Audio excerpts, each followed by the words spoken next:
ಮಲ್ಲಿಕಾರ್ಜುನ ಮುತ್ತೆ ಅವರ ನಡೆಯ ಬಗ್ಗೆ ಯಾಕಿಷ್ಟು ಆಕ್ರೋಶಗಳು, ಯಾಕಿಷ್ಟು ಪ್ರಶ್ನೆಗಳು ರೈಸ್ ಆಗ್ತಾ ಇದೆ ಅಂತ ಅಂದರೆ ಅವರು ಸಾರ್ವಜನಿಕವಾಗಿ ಗುರುತಿಸ್ಕೊಂಡಿದ್ದಕ್ಕೆ ಒಂದು ಮಠ ಹೊಂದಿದ್ದಾರೆ, ಅನೇಕ ಭಕ್ತಾದಿಗಳು ಅವ್ರನ್ನ ಫಾಲೋ ಮಾಡ್ತಾರೆ. ಒಬ್ಬ ಮಕ್ಕಳನ್ನು ಹಿಂಗೆ ನಡೆಸ್ಕೊಳ್ಳೋ ರೀತಿನ, ಆಕೆಯನ್ನು ಹಿಂಗೆ ಮುಟ್ಟಬಹುದಾಗಿತ್ತಾ, ಹಿಂಗೆ ಯಾಕೆ ಮುತ್ತಿಟ್ರು ಅನ್ನೋದು ಪ್ರಶ್ನೆ ಆಗ್ತಾ ಇದೆ. ಒಂದು ರೀತಿ ನೋಡಿದ ತಕ್ಷಣ ಪ್ರತಿಯೊಬ್ಬರಿಗೂ ಸ್ವಲ್ಪ ಅಸಭ್ಯವಾಗಿ ವರ್ತನೆ ಅನ್ನೋ ರೀತಿಯಲ್ಲಿ ನೋಡೋದಕ್ಕೆ ಸಿಗುತ್ತೆ. ಬಟ್ ಕೆಲವರು ಅದನ್ನ ಹೇಳ್ತಾ ಇರೋದು ಅವ್ರ ಸ್ವಭಾವ ಹಾಗೆ, ಅವ್ರು ನಡೆದುಕೊಂಡು ಬಂದಿರೋ ರೀತಿನೇ ಹಾಗೆ ಅಂತ ಅಂದರೆ ಅದನ್ನ ಒಪ್ಕೊಳ್ಳೋಕ್ಕಾಗಲ್ಲ ಅಂತ. ಒಬ್ಬ ಹೆಣ್ಣು ಮಗಳನ್ನ ಹಿಂಗೆ ನಡೆಸ್ಕೊಳ್ಬೇಕು, ಇಷ್ಟೇ ಡಿಸ್ಟೆನ್ಸ್ ಅಲ್ಲಿ ಇರಬೇಕು, ಆಕೆಯನ್ನ ಮುಟ್ಟುವ ರೀತಿ ನೀತಿಯಲ್ಲೂ ಕೂಡ ಒಂದಷ್ಟು ನಿಯಮಗಳನ್ನು ಅನುಸರಿಸಬೇಕು. ಯಾಕಂದ್ರೆ ಸಮಾಜ ಅಷ್ಟರ ಮಟ್ಟಿಗೆ ಕೆಟ್ಟು ಹೋಗ್ಬಿಟ್ಟಿದೆ ಅಂತ. ಹುಟ್ಟಿರೋ ಮಕ್ಕಳನ್ನ ಕೆಲವರು ಬಿಡಲ್ಲ, ಆ ಹುಟ್ಟಿರೋ ಮಕ್ಕಳ ಮೇಲೆನ ಅತ್ಯಾಚಾರಗಳಾಗಿದೆ. ಇಂಥ ಪ್ರಕರಣಗಳಿದ್ದಾಗ ಇವರು ಸ್ವಭಾವ ಹಿಂಗೆ, ಅವ್ರು ಹಿಂಗೆ ಮುಟ್ತಾರೆ, ಹಿಂಗೆ ಕಿಸ್ ಮಾಡ್ತಾರೆ ಅಂದ್ರೆ ಅದನ್ನ ಒಪ್ಕೊಳ್ಳುವಂಥ ಮನಸ್ಥಿತಿ ನಮ್ದಂತೂ ಅಲ್ಲ. ಸ್ವಲ್ಪ ಬದಲಾವಣೆ ಆಗಬೇಕು ಅವರ ಆಚಾರ ವಿಚಾರದಲ್ಲಿ ಅನ್ನೋದು ಕೂಡ ಪ್ರಶ್ನೆ ಇದೆ. ಗೊತ್ತಿಲ್ಲ ಅವ್ರ ಭಕ್ತಾದಿಗಳು ಹಿಂಗೆ ಅದನ್ನು ಸಮರ್ಥನೆ ಮಾಡ್ಕೊಳ್ತಾರೆ ಅಂತ. ರವಿ ಸರ್ ಹೇಳ್ಬಿಡಿ ಸರ್. ಈಗ ಆ್ಯಕ್ಚುಲಿ ಈಗ ನೀವೇನು ಹೇಳಿದ್ರು ಅದಷ್ಟು ಸತ್ಯವಾಗಿದೆ. ಇವತ್ತಿನ ಪರಿಸ್ಥಿತಿಯಲ್ಲಿ ಚಿಕ್ಕ ಮಕ್ಕಳನ್ನು ಕೂಡ ಕಾಮಕರು ಬಿಟ್ಟಿಲ್ಲ, ಹೆಣವನ್ನು ಕೂಡ ಬಿಟ್ಟಿಲ್ಲ. ಇದು ಉದಾಹರಣೆ ಭಾಳಷ್ಟು ಇದೆ. ಮತ್ತು ಕೆಲವಷ್ಟು ದೊಡ್ಡ ದೊಡ್ಡ ಮಠಾಧೀಶ ಅಂದ್ಕೊಂಡವರು ಅವರು ಮಾಡಿದ ಪೂಜೆ ಹೆಸರಿನಲ್ಲಿ ಬೇರೆ ಏನೇನೋ ಮಾಡಿ ಇದನ್ನು ಈ ಸಮಾಜದ ಒಂದು ನೆಮ್ಮದಿ ಮತ್ತು ಸತ್ಯವನ್ನು ಸಾಯಿಸಿ ಬಿಟ್ಟಿದ್ದಾರೆ ಈಗಾಗಲೇ. ಆದ್ದರಿಂದ ಜನಗಳಲ್ಲಿ ನೀವು ಮಾಧ್ಯಮದವರಾಗಿರ್ಬೋದು ಅಥವಾ ಸಾರ್ವಜನಿಕರಾಗಿರ್ಬೋದು ಇದನ್ನು ಪ್ರಶ್ನೆ ಮಾಡೋದರಲ್ಲಿ 100ಕ್ಕೆ 100 ಸತ್ಯ ಇದೆ, ಅದರಲ್ಲಿ ತಪ್ಪಂತ ಹೇಳಲಿಕ್ಕೆ ಬರಲ್ಲ. ಮುತ್ತಿಯವರು ಕೂಡ ನನಗೆ ಏನು ಅನಿಸುತ್ತೆ ಅಂದ್ರೆ ಸರ್, ಆತ ಮಲ್ಲಿಕಾರ್ಜುನ ಮುತ್ಯ ಇನ್ನು ವಯಸ್ಸಲ್ಲಿ ಮೋಸ್ಟ್ಲಿ ಚಿಕ್ಕವರೇ ಇರ್ತಾರೆ.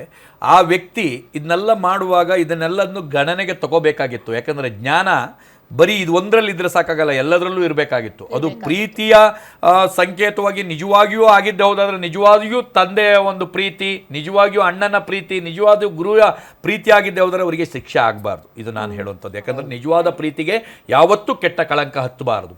ಇಲ್ಲ ಇದರಲ್ಲಿ ಏನಾದರೂ ಸಣ್ಣದವರ ಇದರಲ್ಲಿ ಮನಸ್ಥಿತಿಯಲ್ಲಿ ಸಾಸಿವೆ ಕಾಳಷ್ಟು ಏನಾದರೂ ಆ ಮಗುವಿನ ಮೇಲೆ ಕೆಟ್ಟದ್ದೇನಾದರೂ ಇದ್ದಿದ್ದೆ ಹೌದಾದರೆ ಖಂಡಿತವಾಗಿ ಘೋರ ಶಿಕ್ಷೆ ಆಗಬೇಕು.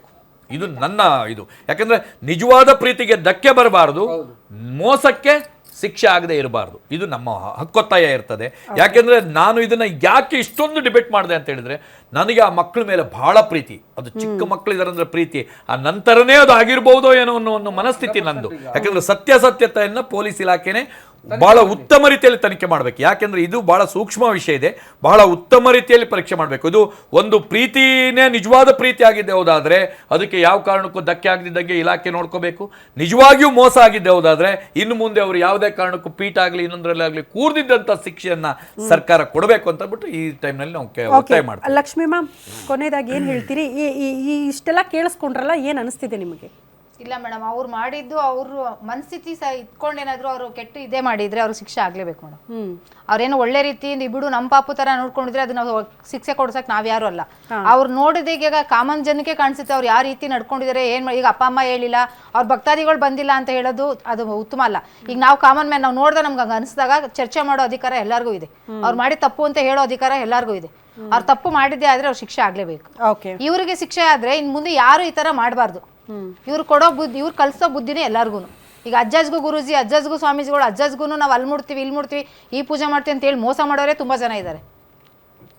ಕರೆಕ್ಟ್ ಬಸವರಾಜ್ ಸರ್, ನಂದು ಅದೇ ಪ್ರಶ್ನೆ. ನೀವು ಸ್ವಯಂ ಘೋಷಿತ ದೇವಮಾನವ, ಓಕೆ, ನಿಮ್ದೊಂದು ಮಠ ಮಾಡ್ಕೊಂಡಿದ್ದೀರಿ, ಅಲ್ಲ ಸಾರ್ವಜನಿಕರ ಕಷ್ಟ ಸುಖಗಳನ್ನ ಆಲಿಸ್ತೀರಿ, ಪರಿಹಾರ ಕೊಡ್ತೀರಿ, ಎಲ್ಲವೂ ಓಕೆ. ಹಂಗಂದ ಮಾತ್ರಕ್ಕೆ ನೀವು ಎಲ್ಲವನ್ನ ಹಿಂಗೆಲ್ಲ ಮಾಡಿದ್ದನ್ನ ಕೂಡ ಸರಿ ಅಂತ ಒಪ್ಕೊಳ್ಳುವಂತ ಮನಸ್ಥಿತಿ ಜನರಲ್ಲಿ ಇಲ್ಲ ಅಂತ. ಆಮೇಲೆ ಅವ್ರ ಸ್ವಭಾವ ಮಗು ರೀತಿಯಲ್ಲಿ ನೋಡಿದ್ರು, ಅವ್ರಿಗೆ ಪ್ರೀತಿ ತೋರಿಸಿದ್ರು, ವಾತ್ಸಲ್ಯ ತೋರಿಸಿದ್ರು, ಅಲ್ಲಿ ತಪ್ಪೇನು, ಅದಕ್ಕೆ ಯಾಕೆ ತಪ್ಪು ಅಂತ ನೀವು ಪ್ರಶ್ನೆ ಮಾಡ್ತಿದ್ದೀರಿ ಅಂತ ಅಂದ್ರೆ, ಹಿಂಗ್ ಮುಟ್ಟಿದ ತಕ್ಷಣ ಹಂಗಾದ್ರೆ ಅವ್ರ ಆಸೆನೂ ಈಡೇರಿಸ್ಕೊಂಡಿರ್ಬೋದಲ್ಲ ಸರ್? ಅವ್ರ ಮನಸ್ಥಿತಿ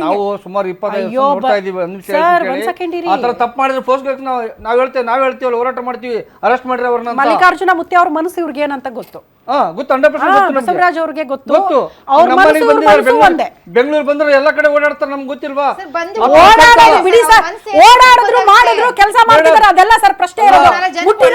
ಪ್ರಶ್ನೆ ಮಾಡ್ತಾರೆ, ಅವ್ರು ತಪ್ಪು ಮಾಡಿಲ್ಲ ಅಂತ ಹೇಳ್ತಾ ಇದೀವಿ. ಒಂದ್ ಮಗು ಕೋರ್ಟ್ ಅಲ್ಲ ಬಿಡಿ, ಕೋರ್ಟ್ ಅಲ್ಲ ಬಿಡಿ, ನೀವು ತಪ್ಪು ಮಾಡಿಲ್ಲ ಅಂತ ಹೇಳಿದ ತಕ್ಷಣ ನೋಡ್ಕೊಳ್ಳೋದಕ್ಕೆ ನಾವ್ ಹೇಳ್ತಾ ಇದೀವಿ.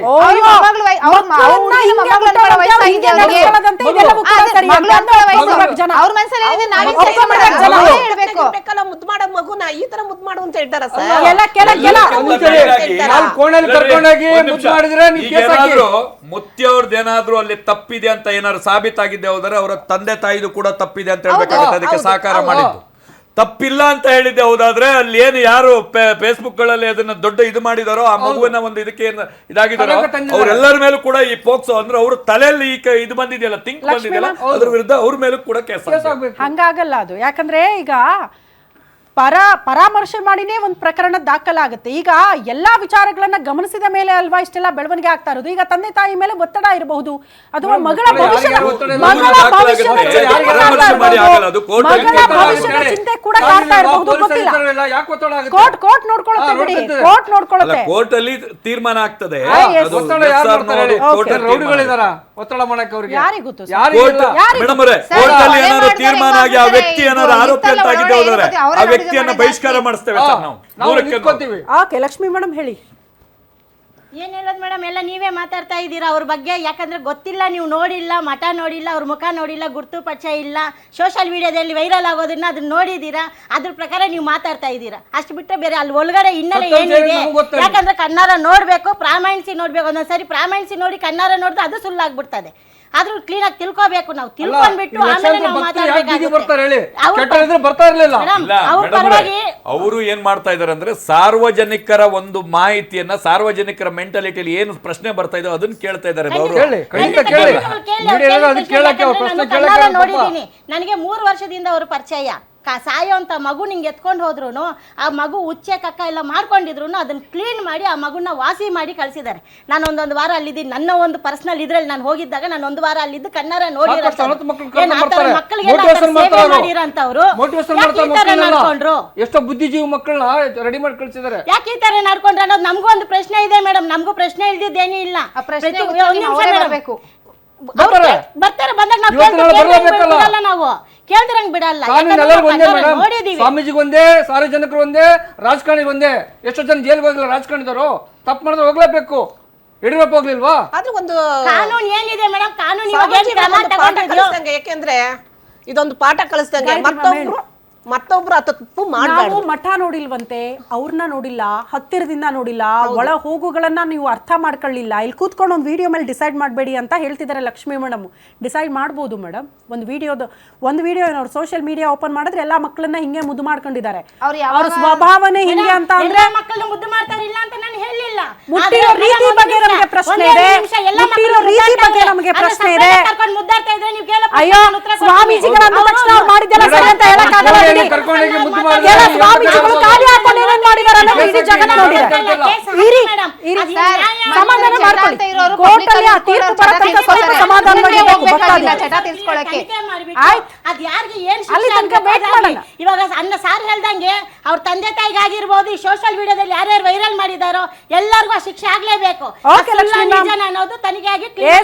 ಲಕ್ಷ್ಮಿ ಮ್ಯಾಮ್, ನಮ್ದು ಆಗ್ರಹ ಅದೇ. ನೀವೇ ಥ್ಯಾಂಕ್ ಯು ಸೋ ಮಚ್. ಇಷ್ಟೊತ್ತು ನಮ್ಮ ಜೊತೆಗೆ ಜಾಯಿನ್ ಆಗಿ ಮಾತನಾಡಿದಕ್ಕಾಗಿ, ಚರ್ಚೆಯಲ್ಲಿ ಭಾಗಿಯಾಗಿದ್ದಕ್ಕಾಗಿ.